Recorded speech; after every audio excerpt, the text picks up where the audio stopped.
Smart ഫോണുകൾ പണ്ടത്തെ ഫോണുകളെ പോലെ ബാറ്ററി ഊരി മാറ്റാൻ കഴിയാത്ത രീതിയിൽ ഫിക്സഡായി രൂപകൽപ്പന ചെയ്തത് എന്തുകൊണ്ടായിരിക്കും? ഇതിന് പിന്നിൽ പല കാരണങ്ങളുണ്ട്. ബാറ്ററി ഊരി മാറ്റണമെങ്കിൽ അതിന് ചുറ്റും പ്രത്യേക പ്ലാസ്റ്റിക് കവറിങ്ങും മെറ്റൽ കോണ്ടാക്റ്റുകളും ആവശ്യമാണ്. ബാറ്ററി ഉള്ളിൽ തന്നെ ഫിക്സ് ചെയ്യുമ്പോൾ ഈ അധിക ഭാഗങ്ങൾ ഒഴിവാക്കാം. ഇത് ഫോണിൻ്റെ കനവും ഭാരവും ഗണ്യമായി കുറയ്ക്കാൻ സഹായിക്കുന്നു. ഫോണിൻ്റെ പിൻഭാഗം പൂർണ്ണമായി ഒട്ടിച്ചു ചേർക്കുന്നതിലൂടെ മാത്രമേ വെള്ളവും പൊടിയും ഉള്ളിൽ കടക്കാതെ സംരക്ഷിക്കാൻ സാധിക്കൂ. ഊരി മാറ്റാവുന്ന ബാറ്ററികൾക്ക് കൃത്യമായി ഒരു ആകൃതി മാത്രമേ നൽകാൻ കഴിയൂ. എന്നാൽ ഫിക്സഡ് ബാറ്ററികൾ ഫോണിനുള്ളിലെ ഒഴിഞ്ഞ സ്ഥലങ്ങൾക്കനുസരിച്ച് വിവിധ രൂപത്തിൽ നിർമ്മിക്കാൻ സാധിക്കും. ഇത് കുറഞ്ഞ സ്ഥലത്ത് കൂടുതൽ ബാക്കപ്പ് നൽകുന്ന വലിയ ബാറ്ററികൾ ഉൾപ്പെടുത്താൻ സഹായിക്കും. ഇന്നത്തെ സ്മാർട്ട് ഫോണുകൾ വളരെ വേഗത്തിൽ ചാർജ് ആകുന്നവയാണ്, അതായത് ഫാസ്റ്റ് ചാർജിങ്. ഇതിനായി ഉയർന്ന ശേഷിയുള്ള ലിഥിയം ബാറ്ററികളാണ് ഉപയോഗിക്കുന്നത്.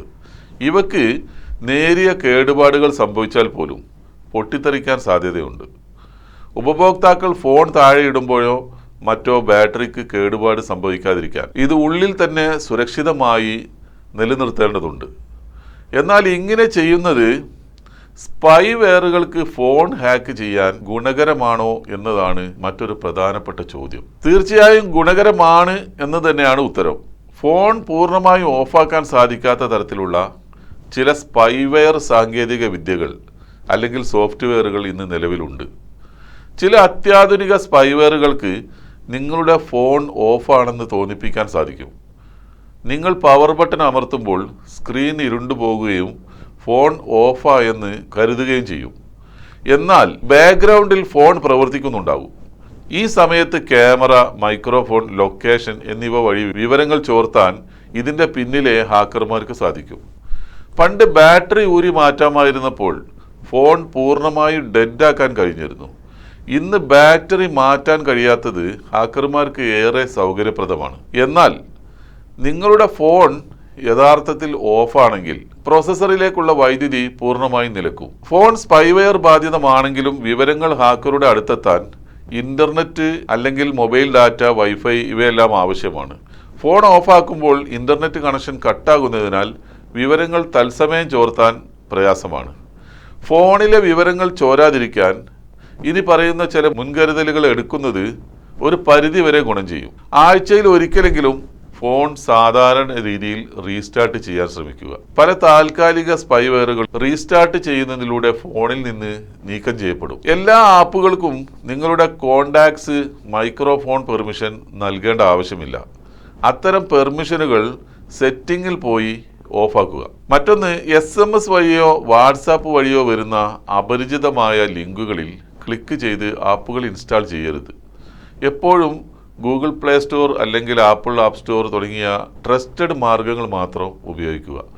എന്നാൽ മിലിറ്ററി ഗ്രേഡ് സ്പൈവെയറുകളെ നിയന്ത്രിക്കാൻ ഇത്തരം മാർഗങ്ങൾ ഫലപ്രദമാകണമെന്നില്ല. ഇസ്രായേലി കമ്പനിയായ NSO ഗ്രൂപ്പ് വികസിപ്പിച്ചെടുത്ത പെഗാസസ് സോഫ്റ്റ്വെയർ ഈയിടെ വാർത്താ പ്രാധാന്യം നേടിയത് ഓർമ്മയില്ലേ? സാധാരണ ഹാക്കിംഗ് രീതികളിൽ നിന്ന് വ്യത്യസ്തമായി വളരെ സങ്കീർണവും എന്നാൽ കണ്ടെത്താൻ പ്രയാസമുള്ളതുമായ രീതിയിലാണ് പല അഡ്വാൻസ്ഡ് സ്പൈവെയറുകളും ഇന്ന് പ്രവർത്തിക്കുന്നത്. പഴയകാല സ്പൈവെയറുകൾ ഫോണിൽ കയറണമെങ്കിൽ നമ്മൾ ഏതെങ്കിലും ലിങ്കിൽ ക്ലിക്ക് ചെയ്യുകയോ ഇൻസ്റ്റാൾ ചെയ്യുകയോ വേണമായിരുന്നു. എന്നാൽ ഇവ പ്രവർത്തിക്കുന്നത് സീറോ ക്ലിക്ക് സാങ്കേതിക വിദ്യയിലാണ്. ഫോൺ ഉടമ ഒരു ലിങ്കിലും ക്ലിക്ക് ചെയ്യേണ്ടതില്ല. അവർ ഒരു മിസ്റ്റേക്കും കാണിച്ചില്ലെങ്കിൽ പോലും ഈ സ്പൈവെയറിന് ഫോണിൽ കയറാൻ സാധിക്കും. പലപ്പോഴും വാട്സാപ്പ്, iMessage തുടങ്ങിയ തരം ആപ്പുകളിലെ സുരക്ഷാ പിഴവുകൾ മുതലെടുത്താണ് ഇവ ഫോണിലേക്ക് കടക്കുന്നത്. ഉദാഹരണത്തിന്, നിങ്ങളുടെ വാട്സപ്പിലേക്ക് ഒരു വീഡിയോ കോൾ അല്ലെങ്കിൽ ഒരു വോയിസ് കോൾ വരുന്നു. നിങ്ങൾ ആ കോൾ എടുത്താലും ഇല്ലെങ്കിലും മിസ്ഡ് കോൾ ആയാൽ പോലും സ്പൈ കോഡ് ഫോണിലേക്ക് ഇൻസ്റ്റാൾ ചെയ്യപ്പെടും. ആപ്പ് ഇൻസ്റ്റാൾ ചെയ്യപ്പെട്ട ഉടൻ തന്നെ വന്ന കോളിൻ്റെ ഹിസ്റ്ററി ഇത് സ്വയം ഡിലീറ്റ് ചെയ്യും. അതിനാൽ അങ്ങനെയൊരു കോൾ വന്നതായി ഫോൺ ഉടമ അറിയുക പോലുമില്ല. ഓപ്പറേറ്റിംഗ് സിസ്റ്റം നിർമ്മിച്ചവർക്ക് പോലും അറിയാത്ത സുരക്ഷാ വീഴ്ചകളെയാണ് സീറോ ഡേ എന്ന് വിളിക്കുന്നത്. ഇത്തരം വീഴ്ചകൾ മുൻകൂട്ടി കണ്ടെത്തിയാണ് ഇവ ഫോണുകളെ ആക്രമിക്കുന്നത്. ഇത് ഫോണിൽ പ്രവേശിച്ച ഉടൻ തന്നെ അതിൻ്റെ റൂട്ട് പ്രിവിലേജ് അല്ലെങ്കിൽ അഡ്മിൻ അധികാരം നേടിയെടുക്കുന്നു എന്നതാണ് ഒരു പ്രത്യേകത. ഇതോടെ ഫോണിൻ്റെ യഥാർത്ഥ ഉടമയേക്കാൾ കൂടുതൽ നിയന്ത്രണം ഈ സോഫ്റ്റ്വെയറിന് ലഭിക്കും. വാട്സപ്പ്, സിഗ്നൽ, ടെലിഗ്രാം സന്ദേശങ്ങൾ പോലും ഇവക്ക് വായിക്കാൻ കഴിയും. കാരണം സന്ദേശം അയക്കുന്നതിന് മുമ്പോ അല്ലെങ്കിൽ ഫോണിൽ അത് തെളിയുന്ന സമയത്തോ ഇത് കീ ലോഗിംഗ് വഴി ഡാറ്റ ചോർത്തുന്നുണ്ട്. നിങ്ങളുടെ ഫോണിൻ്റെ ക്യാമറയും മൈക്രോഫോണും നിങ്ങൾ അറിയാതെ തന്നെ ദൂരത്തിരുന്ന് ഓൺ ചെയ്യാൻ ഹാക്കർമാർക്ക് സാധിക്കും. നിങ്ങൾ എവിടെയാണെന്നും ആരുമായാണ് സംസാരിക്കുന്നതെന്നും തത്സമയം അവർക്ക് കേൾക്കാം. ഫോണിലെ ഫോട്ടോകൾ, വീഡിയോകൾ, ഇമെയിലുകൾ, കോണ്ടാക്റ്റുകൾ, GPS ലൊക്കേഷൻ എന്നിവയെല്ലാം ഇത് നിരന്തരം ഹാക്കർമാരുടെ സെർവറിലേക്ക് അയച്ചുകൊണ്ടേയിരിക്കും. ഇവയെ കണ്ടെത്തുക എന്നത് വിദഗ്ധർക്ക് പോലും വലിയ പ്രയാസമുള്ള കാര്യമാണ്. ഇതിന് പിന്നിൽ 2 കാരണങ്ങളുണ്ട്. ദൂരെയുള്ള ഹാക്കറുടെ സെർവറുമായി കുറച്ച് സമയത്തേക്കോ ദിവസത്തേക്കോ ബന്ധപ്പെടാൻ കഴിഞ്ഞില്ലെങ്കിൽ ഈ സ്പൈവെയർ ഫോണിൽ നിന്ന് സ്വയം ഡിലീറ്റായി പോകും. തെറ്റായ ഫോണിലാണ് ഇൻസ്റ്റാൾ ചെയ്യപ്പെട്ടത് എന്ന് മനസ്സിലായാലോ അല്ലെങ്കിൽ ആരെങ്കിലും ഫോൺ പരിശോധിക്കാൻ ശ്രമിച്ചാലോ ഇത് ഫോണിൽ യാതൊരു അടയാളവും ബാക്കി വെക്കാതെ സ്വയം ഡിലീറ്റ് ചെയ്യപ്പെടും. ഇത്തരം വലിയ അപകടകാരികളായ സ്പൈവെയറുകൾ ഒരു സാധാരണ ഹാക്കർക്കോ വ്യക്തിക്കോ വാങ്ങാൻ കിട്ടുന്ന ഒന്നല്ല. കോടിക്കണക്കിന് രൂപ വിലയുള്ള ഈ സോഫ്റ്റ്വെയർ രാജ്യങ്ങളിലെ ഗവൺമെൻറ്റുകൾക്കും ഔദ്യോഗിക അന്വേഷണ ഏജൻസികൾക്കും മാത്രമേ വിൽക്കാറുള്ളൂ.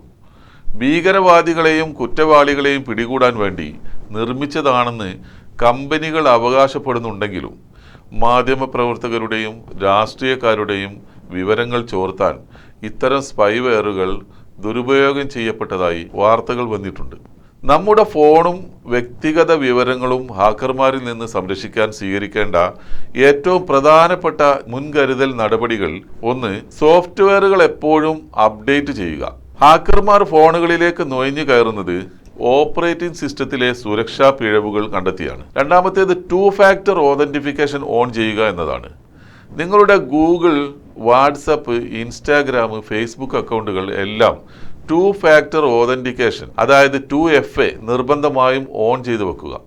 ഇത് ചെയ്യുന്നതിലൂടെ ആർക്കെങ്കിലും നിങ്ങളുടെ പാസ്വേഡ് ലഭിച്ചാൽ പോലും നിങ്ങളുടെ ഫോണിലേക്ക് വരുന്ന OTP ഇല്ലാതെ അവർക്ക് അക്കൗണ്ട് തുറക്കാൻ സാധിക്കില്ല.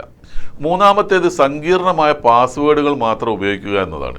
1, 2, 3, 4, 5, 6 അല്ലെങ്കിൽ പാസ്വേഡ്, ജനനത്തീയതി, പേര് തുടങ്ങിയ എളുപ്പമുള്ളവ പാസ്വേഡായി നൽകരുത്.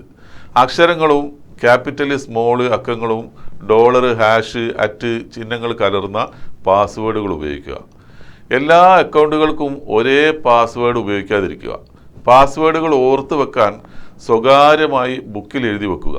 നാലാമത്തേത് അപരിചിതമായ ലിങ്കുകളിൽ ക്ലിക്ക് ചെയ്യാതിരിക്കുക എന്നതാണ്. നിങ്ങൾക്ക് ലോട്ടറി അടിച്ചിട്ടുണ്ടെന്നോ ബാങ്ക് അക്കൗണ്ട് ബ്ലോക്കായി എന്നോ മറ്റോ പറഞ്ഞുള്ള വ്യാജ മെസ്സേജുകളും ഇമെയിലുകളും വരാം. അതിനൊപ്പമുള്ള ലിങ്കുകളിൽ നിങ്ങൾ ക്ലിക്ക് ചെയ്യരുത്.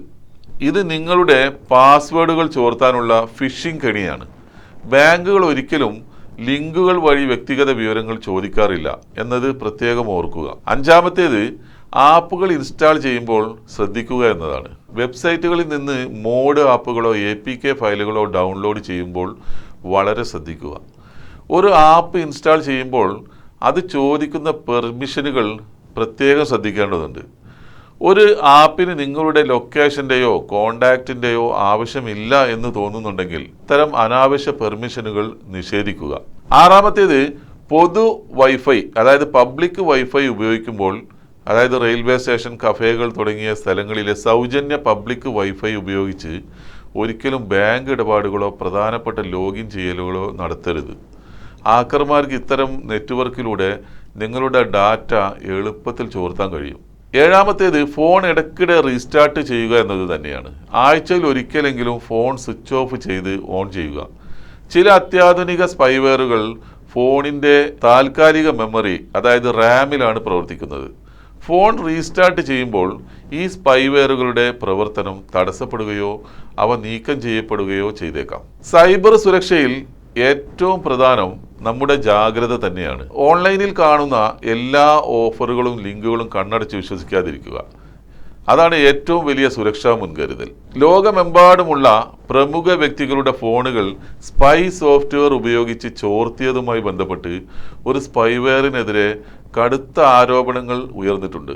ഇവയിൽ പ്രധാന ആരോപണങ്ങൾ ഇനി പറയുന്നവയാണ്. ഒന്ന്, വ്യക്തി സ്വാതന്ത്ര്യത്തിന്മേലുള്ള കടന്നുകയറ്റം തന്നെയാണ്.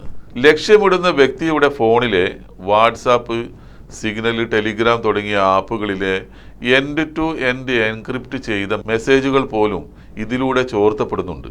ഫോണിലെ ഫോട്ടോകൾ, ഇമെയിലുകൾ, കോൾ റെക്കോർഡുകൾ, ലൊക്കേഷൻ വിവരങ്ങൾ എന്നിവ ഉപയോക്താവ് അറിയാതെ ഇത് ചോർത്തിയെടുക്കുന്നു. ഫോൺ ഉടമ അറിയാതെ തന്നെ ഫോണിൻ്റെ മൈക്രോഫോണും ക്യാമറയും വിദൂരത്തിരുന്ന് ഓൺ ചെയ്യാനും അവർ സംസാരിക്കുന്നതും നിൽക്കുന്നതുമായ ദൃശ്യങ്ങൾ തത്സമയം റെക്കോർഡ് ചെയ്യാനും ഈ സ്പൈവെയറിന് സാധിക്കുന്നു എന്നത് ഗുരുതരമായ ഒരു പ്രശ്നം തന്നെയാണ്. നിരവധി രാജ്യങ്ങളിലെ പ്രമുഖരെ നിരീക്ഷിക്കാൻ ഇത് ഉപയോഗിച്ചു എന്നതാണ് ഏറ്റവും വലിയ രാഷ്ട്രീയ വിവാദം. രാഷ്ട്രീയ നേതാക്കളും ഭരണാധികാരികളും പ്രതിപക്ഷ നേതാക്കൾ, സർക്കാരിനെ വിമർശിക്കുന്ന പ്രമുഖ മാധ്യമങ്ങളിലെ ജേർണലിസ്റ്റുകൾ, അഭിഭാഷകരും മനുഷ്യാവകാശ പ്രവർത്തകരും സാമൂഹിക പ്രവർത്തകർ തുടങ്ങി നിരവധി പ്രമുഖരെയാണ് ഇത് ലക്ഷ്യമിടുന്നത്. ജനാധിപത്യ രാജ്യങ്ങളിൽ ഭരണകൂടങ്ങൾ തങ്ങളുടെ രാഷ്ട്രീയ എതിരാളികളെയും വിമർശകരെയും അടിച്ചമർത്താൻ ഇത് ദുരുപയോഗം ചെയ്തു എന്നതാണ് പ്രധാന ആക്ഷേപം. ചുരുക്കത്തിൽ, വ്യക്തികളുടെ സ്വകാര്യതയിലേക്കുള്ള നഗ്നമായ കടന്നുകയറ്റവും ജനാധിപത്യ സംവിധാനങ്ങളെ അട്ടിമറിക്കാൻ ഭരണകൂടങ്ങൾ ഇത്തരം നിരീക്ഷണ സംവിധാനങ്ങൾ ദുരുപയോഗം ചെയ്യുന്നതും ഒരു വലിയ മനുഷ്യാവകാശ പ്രശ്നവും കൂടിയാണ്.